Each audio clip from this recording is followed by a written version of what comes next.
So this work is part of the National Dementia Pilot, which West Yorkshire and Harrogate Health and Care Partnership are one of 3 sites across England that are basically looking at what can be done across the geographical area of that size that helps to reduce non-essential acute hospital admissions and length of stay for people with dementia.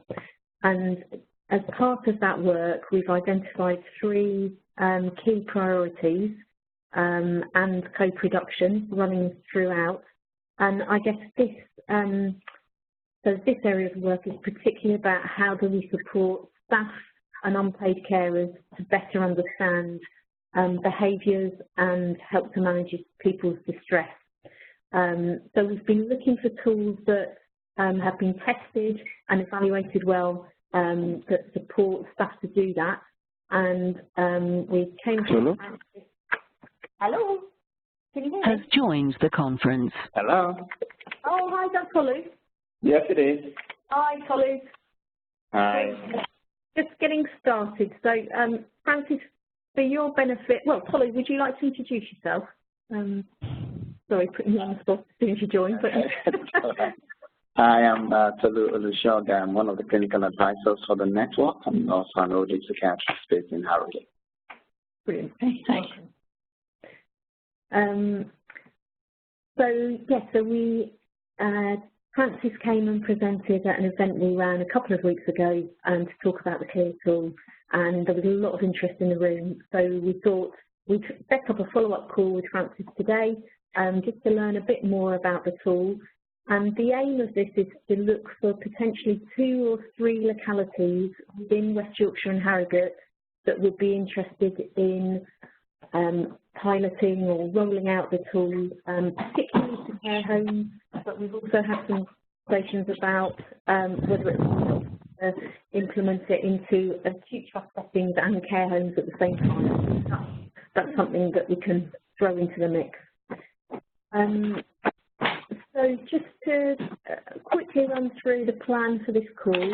So Francis is going to give you an introduction to Clear, how it works and why it's different to other approaches, how it's been used, particularly in care homes in Northern Ireland, and the impact it's had for individuals, for staff and for services, and in terms of cost savings, then what the training and support offer would look like for these 2 to 3 localities that we're hoping to identify in West Yorkshire and Harrogate, and then a little bit about learning from areas that have already used Clear about what helps it to work. So what are the things that, ideally you would have in place that would enable Clear to be implemented well. So if that's all right, Francis, I'll hand over to you. Yeah. Okay. Okay. Can everybody see the slides okay? Yes. Yeah. Lovely. Okay. Yes. Over to you, Francis. Okay, great. So hello, everybody. I'm the consultant clinical psychologist in the Northern Trust, and I'm the clinical lead for a dementia home support team. And that team works with people with dementia, and we work in care homes, but we also work with people in their own homes. And we also offer some support into our inpatient unit for people whose behaviour can't be managed safely at home or in the community or in care homes. So I suppose just to give you a little bit of context, when I started to work in the service, there were 3 nurses who worked across, we have 100 care homes in our trust. Geographically, it's one of the biggest trusts in Northern Ireland. So it's probably like between the northern part of the Northern Trust and the southern part is probably in the region of about sort of 60 miles. And across, it's probably about 60 miles as well. So it's kind of quite a large geographical area. And the nurses were very experienced practitioners working into care homes. But what they were finding was, although they knew what care homes should be doing, and they had really good advice that they could support the care homes, was they were finding that the care homes just weren't engaging with the recommendations. And they were kind of going back week after week or every couple of weeks, and none of the changes they were suggesting were being implemented. So we realised that something kind of really had to change.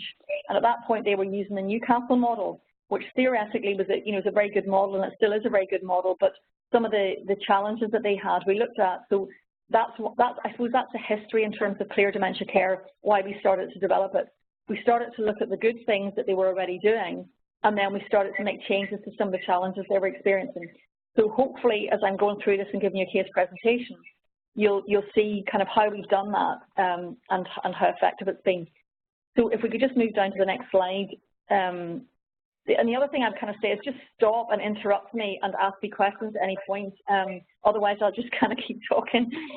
And I suppose if we start off at the beginning, for those of you who are working into care homes, you'll realise that staff are regularly reporting things like aggression, agitation, sexually disinhibited behaviour. These are probably the most common referrals that we get to our team.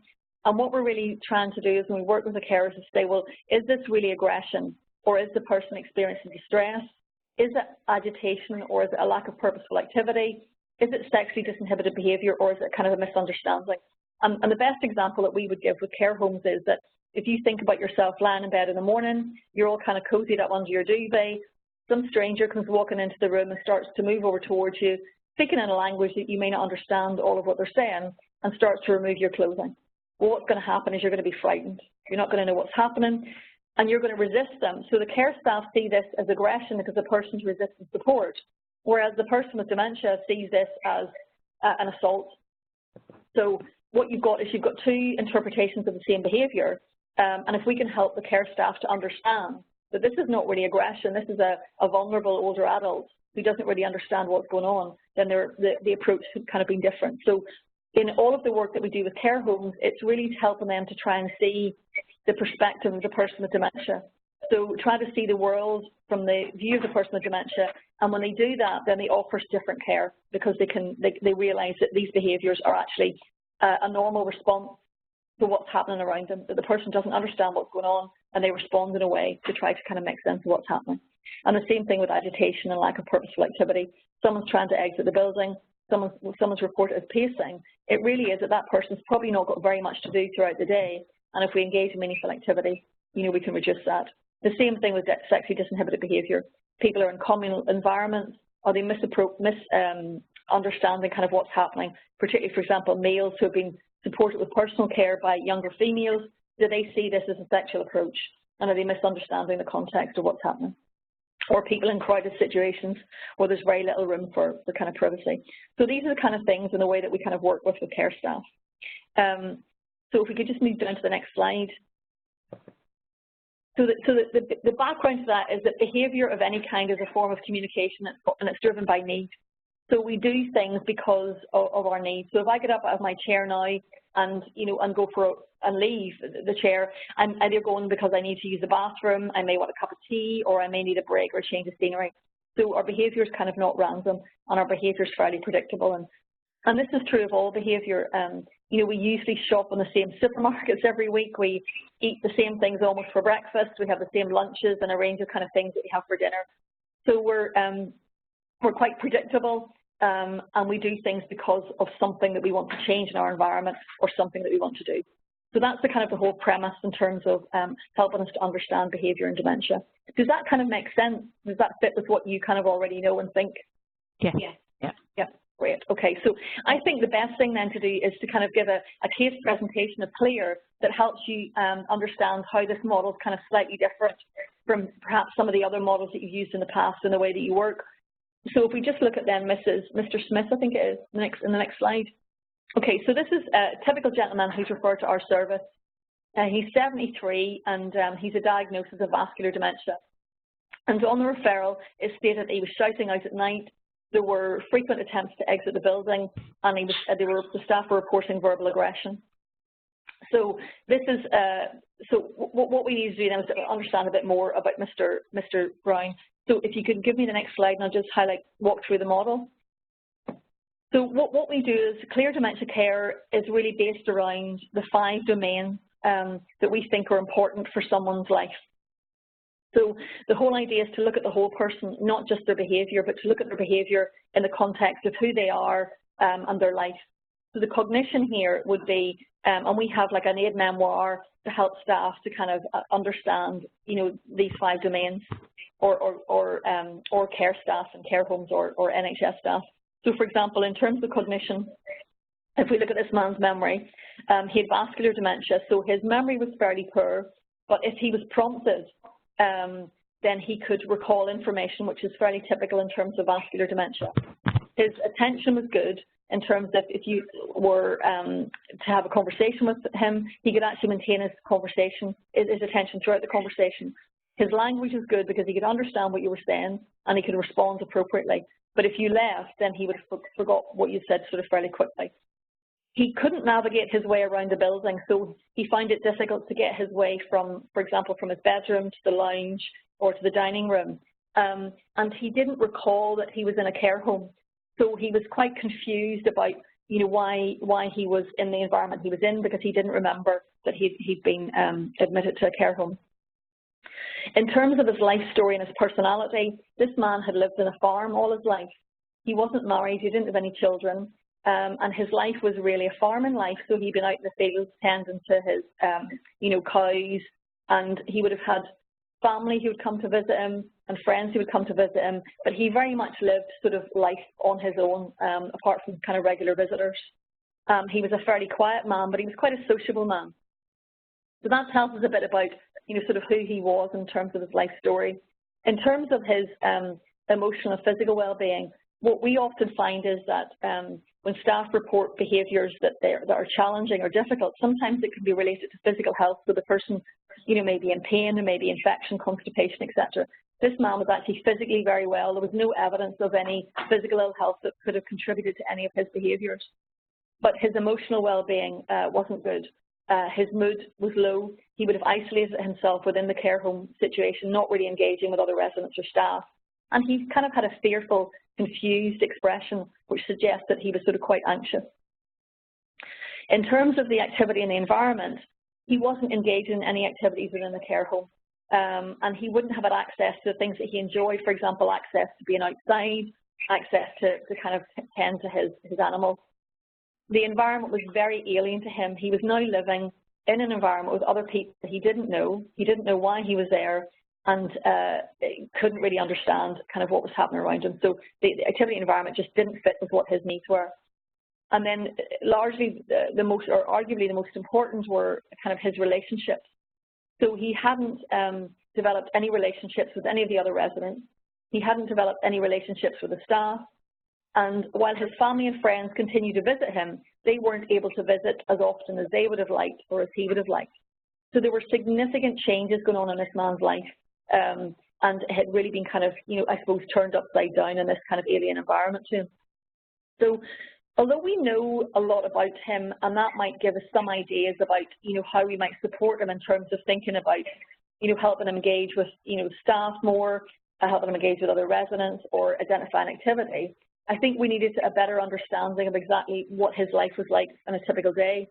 So this is why, if we move to the next slide, this is why we use our kind of behaviour record chart. Is everybody kind of still with me? Is it? Yeah. Okay. So what we do is we use behaviour record charts to get a bit of an understanding of his day. So if we could just have the first chart. So what we do here is we ask staff to tell us behaviours that they find difficult. And for this man here, the behaviours that they write thought were important were the distress at night, exiting the building, and aggression. And then the staff just agree a letter, to refer to these behaviours. We always get staff to also record when the person's content or when they're sleeping, because if someone's engaged in a behaviour that you find difficult, it can feel like it's happening all of the time. And it's important sometimes, because people are content sometimes, and they do sleep. Some people fairly well, others not so well. So it was important for us to understand, what sleeping was like and when the person's content. We use the labels that staff choose at the start, but what we always do then is, as the intervention progresses, we reframe these behaviours, and we will relabel aggression as whatever we think it actually is. So if you move to the next slide, what we do is we simply ask staff to, throughout the day, take responsibility for just putting a letter at various time intervals throughout the day in terms of when this gentleman engages in each of these behaviours. So literally, the staff can pass it, to each other. The same member of staff doesn't have to record it throughout the day. They simply put this piece of paper, take responsibility for it, have the paper and the pen in their pocket, and then they write a letter throughout the day. And then whenever they're like having a break or moving shift, then they just pass that piece of paper on to somebody else. And then all we do is we take a highlighter pen and we colour code these. So if we could kind of look at the next one slide, please. So what we do is we just take each of the behaviours and we colour code it. And this helps us identify patterns. And this is really where the staff come in, because what tends to happen is when someone's behaviour is, the staff find it quite difficult, they kind of think that they need an expert to come in to tell them, you know, what to do. But what this does is it enables staff to take control of this, because the staff are there every day in the care home. The staff know what's happening, so we can start to ask the staff questions about what's happening at different times of the day when this gentleman's engaging in these behaviours. So we'll just pull out a couple of them. So then the first one that we kind of looked at was, it's the next slide maybe. So if we looked at when this gentleman was sleeping, so what we can see is he actually sleeps fairly well. But what we can see is that there's a period when he seems to wake at night. So if we move down to the next slide, that kind of pulls that out a bit. So what we can see is that this gentleman seems to wake at night between about 1 and 3 in the morning. So we would say to staff, what do you think? What's happening between 1 and 3 in the morning? And what do you think might be happening? He wants to go milk his cows. Sorry? He wants to go milk his cows. Yep, good, really good suggestion. He wants to go milk his cows. Yep. Anything else? Could be. Does he want the toilet? He wants to eat. Toilet? Yep. Toilet, I would have said. Yeah. Yep. Anything else it could be? Is there a shift change? Yep, good point. Okay. So this is what we do. These are the conversations that we would have with staff in care home, and these are the kind of things that they came up with as well. But when we talked to staff, what tended to happen was this was around about the time when they were doing their nightly checks. So what happened was they were going around with the nightly checks, and there was much more noise then. This man was a light sleeper, and it was waking him up. So because he was used to living on a farm, when he heard this noise at night, he probably thought it was an intruder, so he was scared. So he was calling out at night. So what we were able to do then was we were able to talk to staff about this, and then we were able to problem solve what they could do to reduce his distress at night. And we'll come back to that in a wee second. So the next slide is, you can see then here aggression. And we would have a conversation with staff then about aggression. So you can see he's aggressive, well, staff report he's aggressive in the morning. So what might that be between 8 and 9? Are the staff trying to feed to him and he's not? Is he hungry? Does he want his breakfast? Oh, yeah, I would have said breakfast. They're probably trying to get him to eat. Yeah. Yes.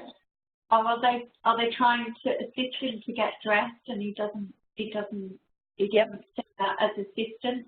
He sees that as not being in his house and not happy with that. Yep. So again, conversation with staff, exactly what you're doing now, and what it turns out is this is the time when staff were going to support him with personal care. So they were going in to support him with personal care. He didn't know who they were. He had these strangers come into his room and he was frightened. So he was basically not wanting their support because he didn't know who they were, and he was resisting it. And that resisting, they interpret it as aggression, and he interpreted it as in, get out of my room, you know, you're an intruder. What about Saturday? You can see he's content on Saturday.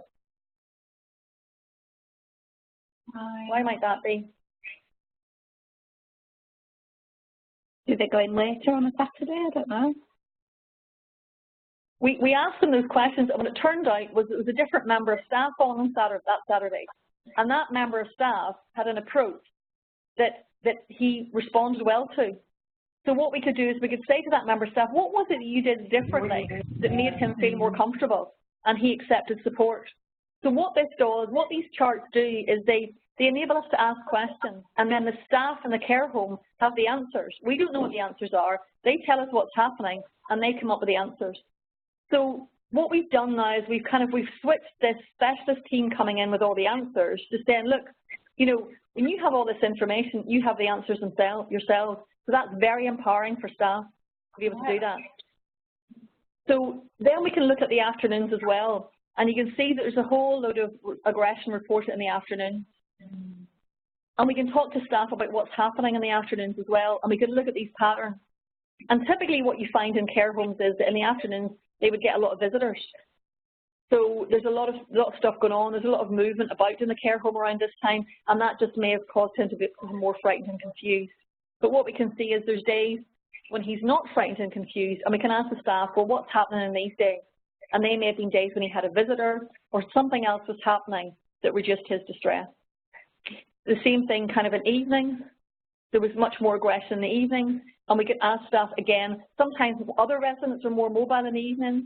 So we can ask questions about what's happening, and then we can have unique interventions to support this particular gentleman during these times.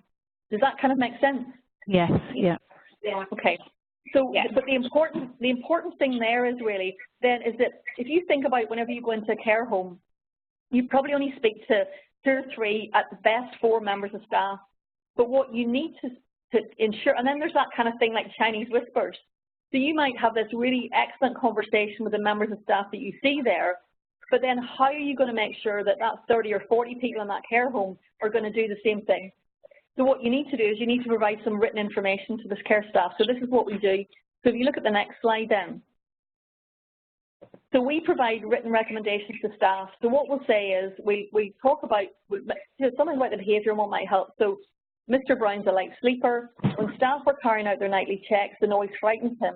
He's confused about where he is and he calls out for help. If Mr. Brown's awake at night, go in, speak to him, remind him where he is and what you're doing, and a friendly face will provide him with reassurance and reduce his distress. What you can see here is that there's nothing that we do that's rocket science. It's all really simple, and that's why it works. Because what we're now explaining to the staff is this man's just not being difficult at night. The man's frightened. And when you're frightened, you want someone to go in and offer you a bit of support. So what this means is the staff can do this because it's very easy. They can just go in and be friendly, be a friendly face, and explain to him where he is.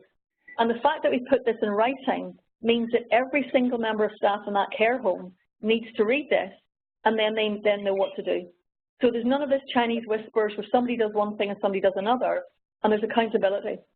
Because if for some reason the staff aren't able to do this, it becomes very clear that they aren't able to do it. And then you can say, well, what was it that was difficult about that? What do we need to change in order for you to be able to do it differently next time? And then if we move to the next slide, what we looked at was we looked at activity.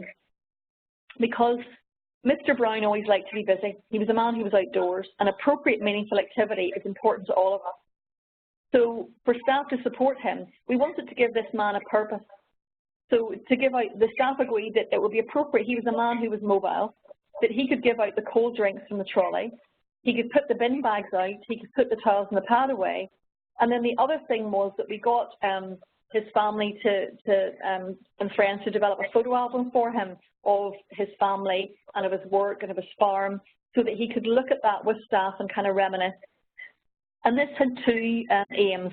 One was it gave him something to engage and think about, but the other thing was it helped him to build relationships with staff, because as the staff talked to him, then it meant that he felt that he's becoming a bit more familiar with them, and it meant that all of the activities that the staff were engaging in weren't just care activities, that they were able to sit down for 5 minutes, look through a photo album, and spend a bit of quality time with them. And whereas some staff will say that they're too busy and they can't do this, what we look at is we say, well, 5 minutes of quality time with you could save 2 or 3 hours of this man being distressed. Or if he becomes distressed and agitated and tries to exit the building, you're going to spend longer than that supporting him back and reducing his distress. So if staff aren't able to do this, then what we can do is we can advocate on their behalf, because care homes need to meet both the physical and the psychological needs. So if they're not meeting this man's psychological needs, which is to be safe and secure, then we can talk to the care home management about that. So it means that if any of the interventions we suggest, if they're agreed that the staff can do them, and for whatever reason they can't, there's accountability built into the system. And again, it has to be kept simple, and also you have to bear in mind that there's a lot of agency staff working in care homes, so it needs to be short, so that an agency member of staff can look at it really quickly and get up to speed with this man. It also needs to be fairly straightforward and simple, plain language, because there are some staff where English is not their first language, So you don't want to have a lot of complex language in there that the staff don't really understand. So if we just look at the next slide, just to remind us, so the outcome here were there was a change in staff approach because the staff now understood why he was engaged in these behaviours. His placement was maintained because the staff felt they could manage and understand him, and he presented as more content within the care home. And he still occasionally woke up at night, but the staff responded well with reassurance, and his distress very quickly de-escalated. So if we look at the charts then in terms of his behaviour before and after, so we always get staff to complete the charts after the intervention. So what you can see here, there's lots of kind of reds and oranges in terms of aggression and waking. And then if we look at the chart after, wow. what you can see is the behaviour largely resolved. Wow. But the important thing about this, you can see that there was no complex intervention here. There was no medication needed. But the staff did all of this. The staff came up with the answers, and the staff came up with the solutions, a little bit of help from us in terms of, negotiating what they might do. And that's the beauty of this, is because it's given the care home staff or wherever environment you're working in ownership of understanding the behaviour. And what it does is it removes the complexity of behaviour, because people think that behaviour in dementia is really complex, but it's not. All our behaviour is kind of complex in a way, but if you actually look at the patterns in our behaviour, it's actually very predictable. We're all predictable, as I said at the beginning, just in terms of even what we eat. So what we've done is to support this then, if you just put the next slide up, is that we have a suite of kind of paperwork that comes to support this. So we've got all of the domains. We've got an aid memoir to help people think about all of the domains. We've got our behaviour record charts. We've also got medication record charts, because for some people, we look at the medication in the context of the behaviour, because that actually can highlight, some issues as well. So we'll either get staff to complete medication charts, or we will just make a medication chart up based on the Cardex or whatever the care home uses. And we've got documentation in terms of, initial contact form, reviews. Every time we go into a care home, we update on what the recommendations are, so that as we get to know the person and we've suggested things, we keep what works and we change what doesn't work based on feedback from the staff. So every time we go in there, we provide something in writing so that every staff knows kind of, what the state of play is. So again, we could share, kind of all of this. So if we kind of move to the next slide, and I'll tell you about some of the outcomes then of us using the model. So what we found was that when we looked at, the length of our clinical intervention and the number of face-to-face contacts we had to make before we introduced clear dementia care, we find that following introduction, there was a 50% reduction, over 50% reduction in the number of face-to-face contacts. That's the number of times that we had to go to the care home. So, for example, if you had to go to that care home 20 times before, you'd only have to go 10 times. And then we looked at the length of the clinical episode. So if the length of the clinical episode was 20 weeks, that was reduced to 10 weeks. So if it was 10 weeks, we reduced it to 5 weeks, because we just increased this efficiency, and because all of the staff knew what was kind of going on. What that meant was we were seeing people really quickly, and we were managing them really quickly, which meant our waiting times reduced. And we just did a very crude estimate in terms of the cost savings in that first year in terms of the reduced staff time. And we reckoned that in the first year alone, we reduced our cost savings by 100,000 just in the community. What we've also done now is that we now take ownership of bespoke care. I don't know what it's like, where you are, but a lot of our residents would have been on one-to-one support, that we now call bespoke care. So we almost take ownership of that bespoke care, and the whole idea is that we really need to discontinue this bespoke care. So we would work very closely to discontinue that. We haven't even looked at any of the savings there, but they are significant. And then reduced hospital admissions. I think last year from our team, there were probably only 4 people who were admitted to hospital, and they were appropriate referrals where they just couldn't be managed safely within the care home. But every referral to our service is at risk of admission to hospital and placement breakdown. And then more importantly for the residents, we use outcome measures at the start and the end of the intervention. We use the challenge and behaviour scale of Monis-Cook at the beginning and the end, and we find a reduction in behaviours pre-discharge, and then also we look at the behaviour record chart, which shows that the behaviour is reduced, and all in all, this improves the kind of quality of life for the person with dementia. So that's kind of really just kind of a bit of a summary of the model and the outcomes. Before we move on to the next bit, does anybody have any questions? No, thank you. No? Okay. So what if we kind of just move to the next slide then. So what we wanted to do was kind of just take a whole system approach, because if you think about the person with dementia, they can be either living at home, in their own home, they could be in a care home, they may have an admission to hospital, but they go to day centres, and they work within, people within community mental health teams work with them, and they have the access to a GP, and then they live within the kind of local community as well.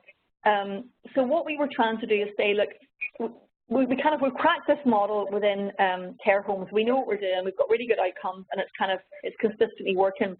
So what we wanted to do is we wanted to look to see, how we could then feed into kind of some of these other areas. So I'll tell you a wee bit about our team, who we are, and then kind of, what we do. Well, I've already told you what we do, but I'll tell you a bit about the team and the referrals that we accept. So if we could look at the next slide. So we accept referrals. So we're a specialist team. We accept referrals for anybody who has a diagnosis of dementia, who presents with behaviours that the carers find difficult to understand, and it's only when these behaviours are likely to lead to a breakdown in placement or unnecessary admission to hospital, because we operate, kind of step care. So we have delivered training to all of the care homes within our trust. We've also delivered training to our community mental health teams for older people.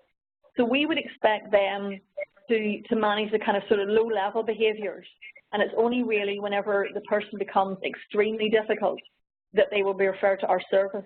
But we really operate on the model of early intervention and prevention.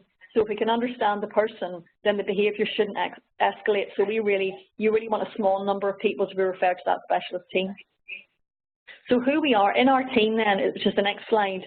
So we have, I'm the lead for the whole of the service, but at the minute I just have special input into that team because I'm developing, other areas of the service. So we would have a clinical psychologist who's part-time. She's 4 days a week. We've got social workers, nurses, one occupational therapist, and support workers and admin.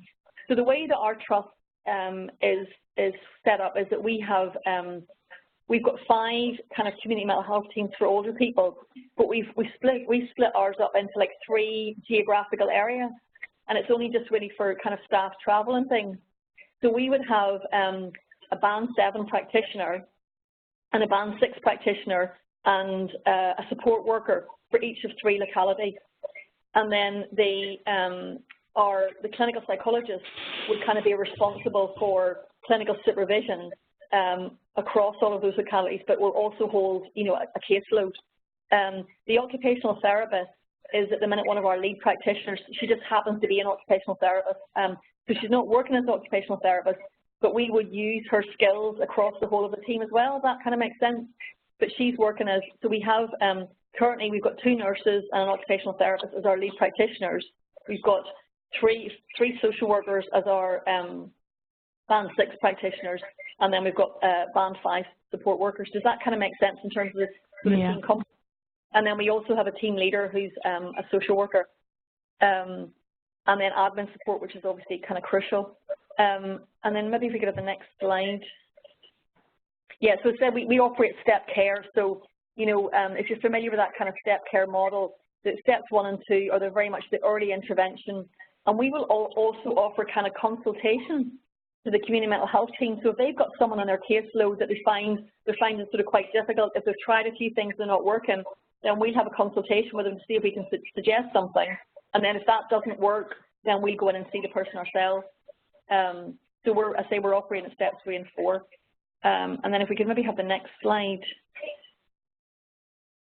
Yeah, so I think I kind of sort of said a bit about this. So we've delivered training to carers of people living at home and care home staff.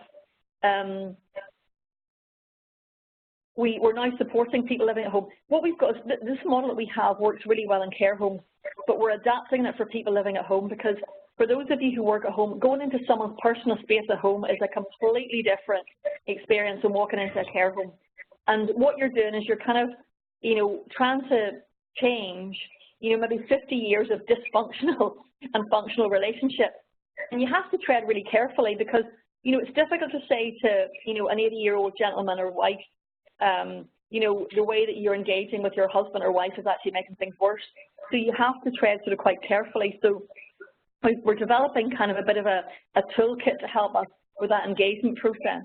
And again, I suppose I have to say that I'm not 100% satisfied with where we are. I think we're about 80% there. We're kind of getting close. We're developing at the minute, kind of stories, therapeutic stories to help people, because, if I tell you that you need to change your behaviour, well, you're just not going to really accept it. But if you read a story about what someone else has done that's been really helpful, it's more palatable, isn't it? So, the way we kind of read these inspirational books about what people do, and we think, oh, I could try that. So we're developing these kind of stories about behaviours and about what other people have done. And then it's like a light bulb moment, and we're hoping that will help people to kind of change their behaviour. So we started doing those, and so far they're sort of quite successful. So, but what I need to do is I just need a wee bit of time to formalise those into kind of booklets or leaflets or whatever. What we've also done then was so what our trust did was they wanted to invest in the care homes first of all, because we had reduced our inpatient beds. So we reduced our beds from, I think it was 45 to 22 beds. And that's why we had to really invest in the community in terms of this model. But now what we want to do is, so now we're keeping people out of hospital, but now for the people who have to go into hospital, we're trying to get them out quicker. And what you'll know is if someone's had an admission to, psychiatric hospital, the care homes don't want to take them back again. So what we have is we now have an in-reach post who's part of our team, and what that in-reach post does is that when someone's suitable for discharge, they work with that person and they work with the care home, and they help them make that transition back into the care home. So when the care homes know we're working with the person, we've already done a significant piece of work in terms of understanding the behaviour, and we support them back in the community for 6 weeks, and the care homes then are more likely to take them. And then if there's any issues in terms of the behaviour after 6 weeks, then the specialist team will take that person on and kind of work with them to maintain the placement. And we've discharged some very, very complex people into care homes, with that kind of approach. The next step is to actually fully implement the model in the inpatient setting from the moment of admission. But at the minute, we don't have the staffing to kind of do that. But there's one of the other trusts in Northern Ireland, and that's where they started, and they have very, very good outcomes. So they started in their inpatient unit, and they're really successful in terms of reducing the length of the inpatient stay for those people. What we've also done as well is that we have, Project Echo here, and I think you guys have that over there as well, because I was talking to a couple of people about it when I was over. And we deliver training to GPs as well through Project Echo. So what that means that the GPs then understand the model that we're using, and we're trying to really kind of expand that. We're also trying to go into, the GPs here have got practice learning days, and again, we get onto the rota for that to deliver the training to kind of GPs. And then we also have, which I'm not going to have time to talk about today, but we have a specialist unit for delirium, where people with delirium in hospital who are medically fit to be discharged, we have specialist beds where we operate clear delirium care, and so we have step-down beds that we will take people into up to 6 weeks until the delirium is off, but we're actually getting people fit for discharge from those beds within 15 days now, and we're operating the same kind of principles for delirium as we are for clear. Has anybody got any questions about that so far in terms of our teams or? No. Okay. I can't remember what's next. What's the next slide? Oh yeah, training. So what we've done is, we've developed a 3-hour training program for carers and care staff, care home staff primarily. And this started off as a 2-hour program, but the care homes asked us to increase it because they thought that they could kind of benefit from a bit more. So we've delivered that to, probably, I think the last count was about 1,400 carers and care staff across the trust with really, very good outcomes. And I think the next slide, tells maybe what that training is? No? Yeah, so the level 1 training then is a 3-hour session, and we cover things like the types of dementia, symptoms of dementia, understanding behaviour, the importance of the perspective, you know, of the person with dementia and the carers. We've got a lot of experiential learning, and we've got a variety of kind of different, you know, models that we, or modems that we use, modalities rather that we use. And well, if you look at the next couple of slides, I'll tell you some of the outcomes of that. I think I've maybe just got one or two in this.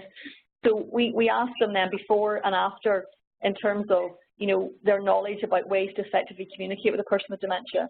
So if you this slide's their knowledge before, and the next slide then is their knowledge after. So what you can see is there's a significant improvement in care staff's understanding about communication. And then we also asked them about, the next slide would be about their understanding of behaviour in dementia. So there's a before and after slide for this one as well. So what you can see is a significant improvement then in terms of their understanding of dementia. And we've just got some funding at the moment to look at in a bit more detail about the pattern of referrals, you know, after the training in terms of the length of time of the training. So hopefully in the next couple of months we'll have some more data just in terms of the long-term outcome of that training. Then the other thing that we had was we basically, following the kind of success and successful outcomes we had, we were approached by kind of other organisations then to deliver training to them. So what we've developed is then different kind of tiers and levels of training. So we have a level 2 training, which is a whole day's training, and that is the level 1 is really for, I suppose it would be the equivalent of our community mental health team staff. So people who work, you know, with people with dementia in care, or it could be like maybe your day centre staff, or I suppose anybody who really needs to understand dementia and behaviour, but isn't going to be implementing the model and writing all of the recommendations. So someone who maybe wants an understanding of the behaviour record charts and really just the principles of good dementia, you know, care. There's a full 1 day's training for that. And then the second day of training, which is the level 3, is for the people who will be really implementing the model in its fullest sense. So you'll be, you know, interpreting all of the charts, but writing the recommendations for staff. We have a whole day of training on how you write the recommendations and engage with care home staff. And I know that might sound a lot, like a whole day, but believe me, it's a really intensive training course, and you can't underestimate how important it is and how difficult it actually is to write recommendations so that it's very clear what you want the person to do and how they're going to do it. So we spent a whole day on that. So that's the kind of the level 3 training as such. So level 2 and level 3 are kind of 2 days. So level 2 is the 1 day, and then level 3 is level 2 plus an extra day, if that makes sense. And then what we really want, though, is we want people to be kind of independent. So we're trying to train up the level 4 trainers. And the level 4 trainer is somebody within your organisation who will really take the lead then and really kind of develop this and be able to train then new staff who come in, because within Trust, you've got new members of staff that join. So what we're saying is that after a year of kind of implementing this, that over that year we would kind of offer, you know, kind of some kind of Skype support or some kind of support to either 1 or 2 people within the organisation on a say, let's say, a monthly basis, where we would do kind of complex case discussions.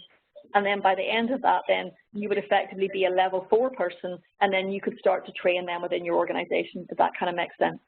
And that's really what we want to get to, is we want to try and get, you know, people within organisations to be level 4 trainers so that they're relatively independent. We're constantly updating what we do. We're constantly, you know, making changes. And then what we do is we just give access to people who've had the training to all of any changes or updates and stuff that we do.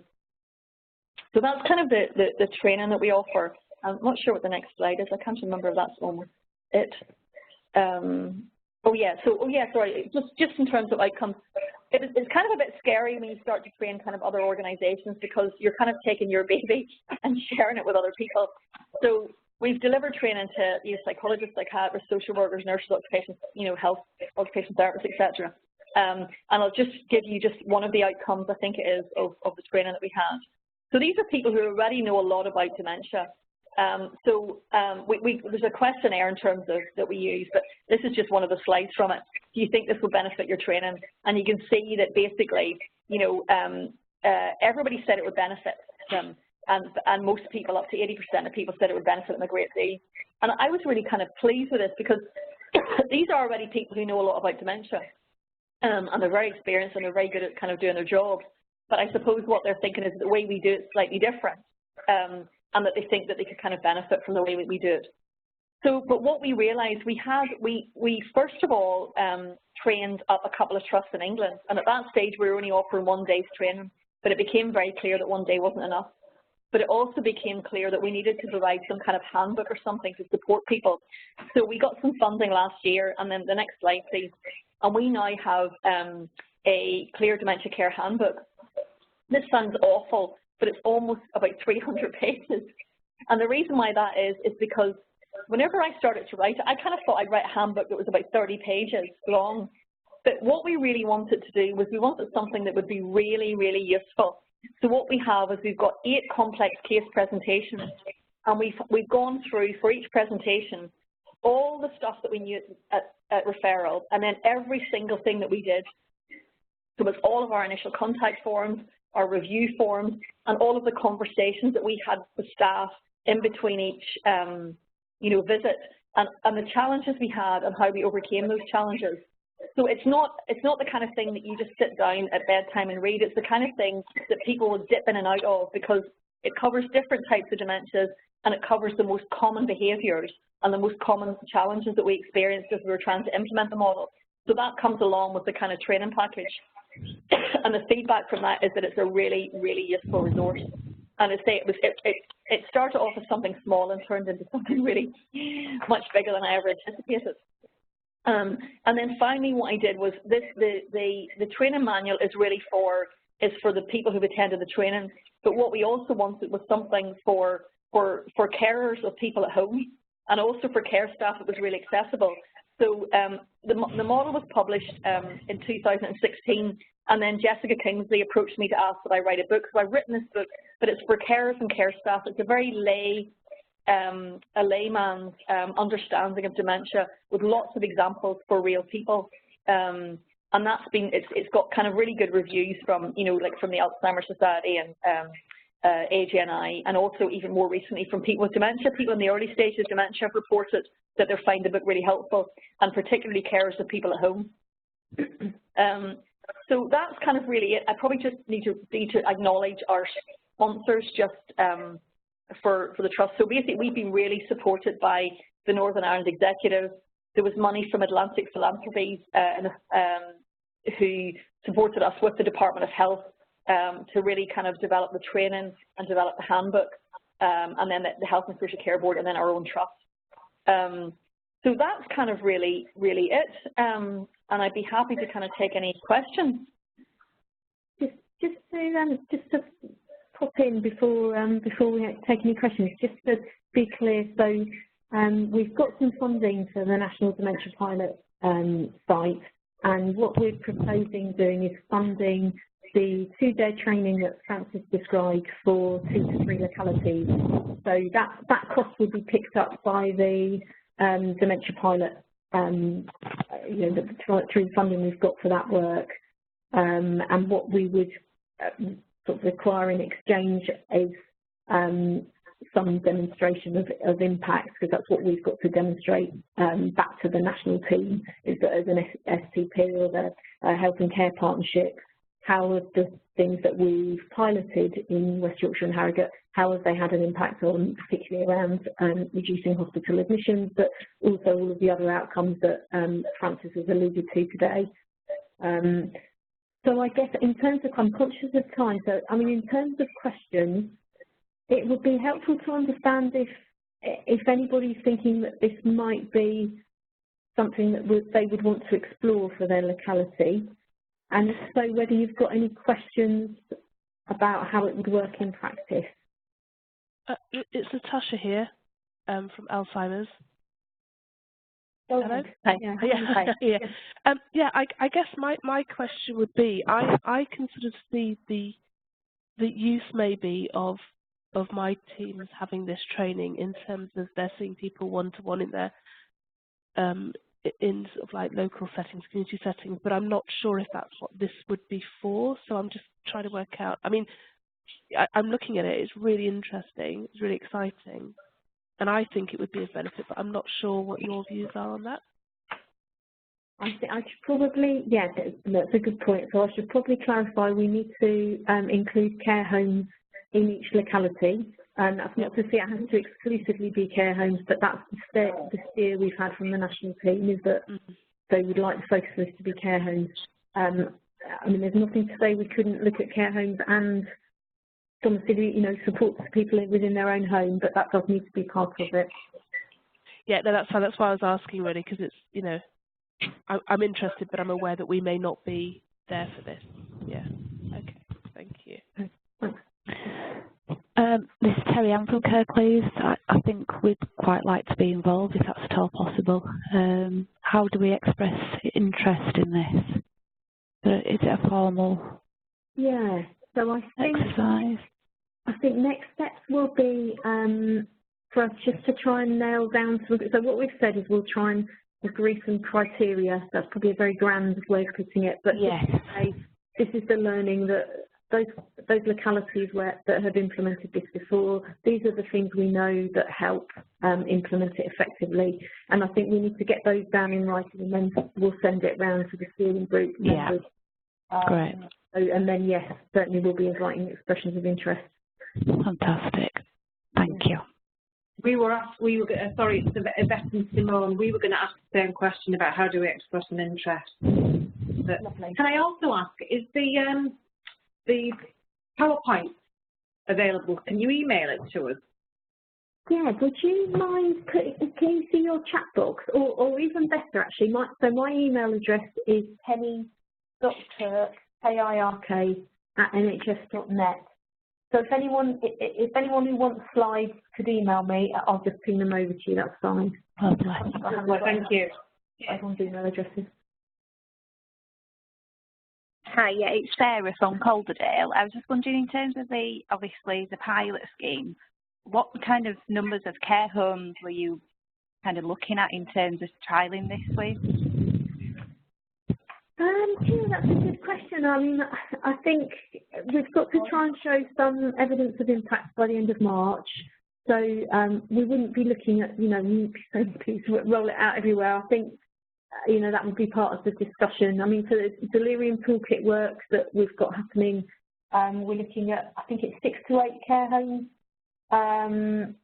So that's what localities have come up with as a suggestion. So we'd probably be looking to you for a steer on that, to be honest. I guess maybe there's something about targeting those homes where people tend to get regularly admitted from. If there is a question mark over the validity of some of those admissions. So I don't think there's any, I don't think I could give a concrete number for that, but we'll be guided by you, really. And just another question, in terms of the training, you said about the 2-day training and then rolling out the pilot. Just goes to Francis, really. Would that tie in with how you've seen things work from your perspective, just with staff having the 2-day training and then rolling it out? Yes. When you say rolling out, I'm not sure what you mean. So the 2-day, what we think is the 2-day training would be for staff then to be able to kind of run with the model within their sort of locality, and then if that, in order for people to kind of roll that training out to other people, then we would kind of want to be sure that they're using the model that's supposed to be used and have had some kind of supervision on that, because I think the key to this really is doing what it says on the tin. If you start to divert from it, and then it's not as effective. So I would be uncomfortable with other people delivering the training unless I was really sure that they were implementing the model, as it kind of should be implemented. Is that what you're asking me? Yeah, I suppose it's just if we're looking at the pilot scheme is for so practitioners to go into care homes and run with the model, as in, with the aims of the outcomes that you've been achieving. Yeah. I'm just thinking really that the 2-day training would be sufficient for practitioners who are working in care homes, you know, to go out and engage with the intervention with the care home staff? Oh yeah, so absolutely. Yeah. The 2 day training, a 2 day training, they should really be good to go and kind of run with this. Absolutely. Yeah. And then I think the idea is that hopefully then that, you know, that part of that would be for us to be offering a wee bit of support as well. Do you know what I mean? So, you know, that there would be like maybe 1 or 2 people that would have contact with us over that pilot period, so that we could kind of support with any, you know, kind of issues and challenges, because there's always something, you know, it's never going to be 100% smooth to port something from one trust to another. There's always going to be a few, you know, kind of bumps along the way. But all of those bumps are kind of solvable, you know, and we have a lot of experience, and we have talked to a lot of other trusts in terms of what they're doing. I set up a regional peer supervision group for all of the other trusts in Northern Ireland who are implementing the model, who are at different stages of development because they haven't maybe got their teams and stuff up in place. And we just kind of learn from each other, you know, so there's those kind of things that I could kind of talk to you about setting up as well for, you know, if you had 2 or 3 localities that were doing this, it would be really good to set up peer supervision for those localities as well, because, you know, like we can't uniquely solve problems. You could maybe, there's problems that you'll be able to solve better than I would. Does that kind of make sense when you start to use it, and we can all learn from each other? Yeah, sure, yeah. Francis? Yeah? One of the important things in this is really about sustainability. And I suppose one of the questions that keeps coming back from a number of organizations is that the care homes they work with in their various localities, there is always a huge turnover of staff. Yeah.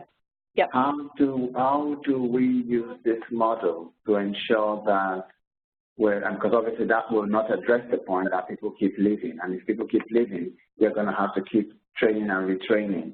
Yep. Is there a way of getting around that? Because again, in terms of sustainability and demonstrating that it actually makes a difference in terms of the impact, that's an aspect that may affect our ability to do that. Absolutely. It's a really, really good and important point. So there's a couple of things there.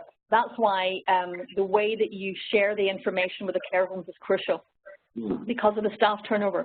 So you may well have a lot of staff in there who haven't accessed your care home training. So we insist that all staff sign to say that they've read the recommendation. So what at least you know is that every staff on that shift, on that floor, has read the recommendations that you've put in.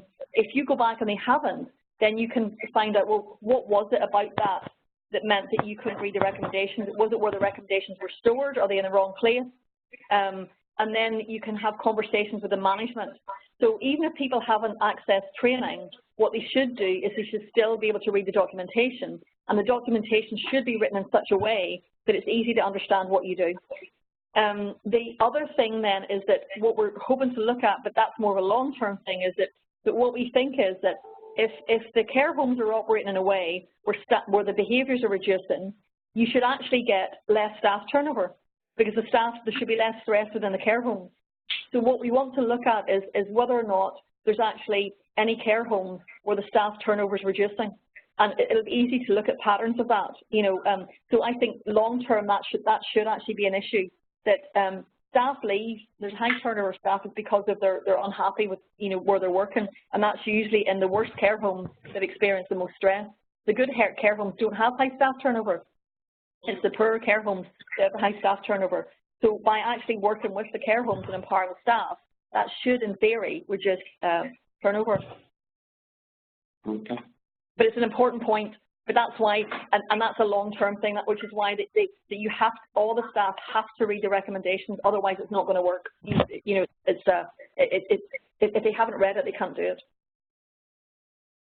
And can I ask for your steer, Francis, on the question that came up earlier from Calderdale about number of care homes to work with? So, am I right in thinking that you would want some staff from the care home to come on the first day of training, or the frontline staff training? Is that right? Or yeah, some organisations have brought their care home staff along to that, and others haven't. What we have is within that 1 day of training, because there's more in the 1 day training than the care home staff necessarily need. But embedded within that 1 day training, there's a 3-hour training for the care home. So it could be that your staff then will deliver that to the care homes, because what you probably don't want is you don't want the care home manager then to try and deliver the training to the care homes, because I don't think they've got the experience to do that. So we've embedded within that the 3-hour training, which is for care homes. Does that make sense? Mm-hmm. But there's nothing to stop you inviting your care home managers to that day 1 training. I mean, it's appropriate for them to attend, you know, and as I say, some trusts have done that. And when you were rolling it out to care homes in Northern Ireland, what sort of pace, how many start with? So if we're looking at a 6-month period initially, any steer in terms of number of homes that you would have engaged with during that time scale? We just offered training to every care home within our trust, and it was free at that point. And we literally, it was like on a first come first served basis. That's the way that we did it, you know. And I think something like to date, I think 80% of care homes have access to training. What we would find is sometimes you'd have to offer 2 or 3 sessions to a care home to enable them have their staff to attend. So in the first instance, if that's the way that you're going to do it in terms of training the care homes, it would be to kind of try and set that as a priority kind of initially, and just offer it within a kind of a short time scale. Does that answer your question? Yeah, thank you. The care home staff love it. They say, the feedback we get from care home staff is phenomenal. They will say that it's the best training they've ever had. And I think all care homes will say that their staff have dementia training. They don't. That's why we had no intention of starting off talking about dementia, but the care homes don't even understand the different types of dementia, which is crucial to the patients that they have or the residents they have.